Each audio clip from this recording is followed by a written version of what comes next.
Wakati tulikuwa na ile bill ya finance, wakati wakasema ni kujenga nyumba, hadi wa leo kitu mimi kama women rep sijaiulizwa, sijaielewa. Kuna mama alikuwa na retirement yake ilikuwa August na alikatwa July.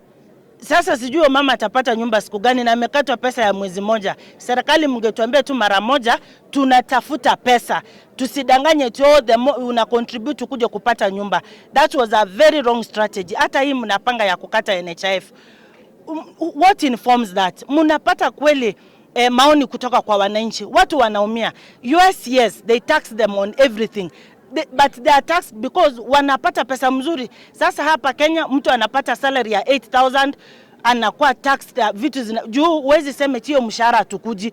Tax iko kwa pesa ile unatuma kwa simu, tax iko kwa ile pesa unapeana kwa bank, tax iko kwa chumvi, kiberiti, kila kitu. Sasa mnadanganya we don't tax, hao watu wanapata pesa kidogo, kila kitu iko tax. Nadhani kitu peke yake watu hatutaxiwa hapa Kenya ni hewa tuna breathe.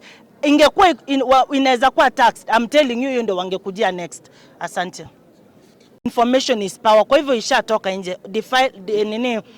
Mambo ya GBV iko juu. Hii awareness tunafanya ni kukataa. Ya pili pia defilement, watoto wetu wananajisiwa sana na wakienda kuripoti wanaambiwa hapana. Hii mambo ya kunajisiwa iwezi fanyika kwa police station kwa sababu ile law ilipita ya gender based violence ile ya Hon.Donya 206.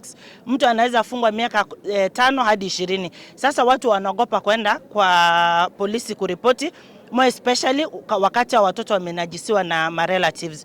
Kwa hivyo tunaenda around tukisema tokeni nje, msiumie, hata wababa wanachapwa. Sio wamama peke yake. It's only that percentage ya wamama iko juu kushinda ile ya wababa. Msikufe na shida zenyu. Ili ni jambo watu tunafaa kuliongea vile tunaongea hivi sasa.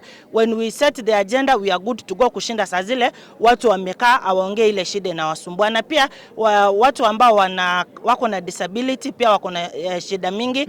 Na hata kama Kisii hivi mnaona mvua inanyesha, serikali isisahau kwamba Kisii hatuhitaji maji. Hii mvua ikipotea hata sisi tunaanza kukua na njaa. Asante.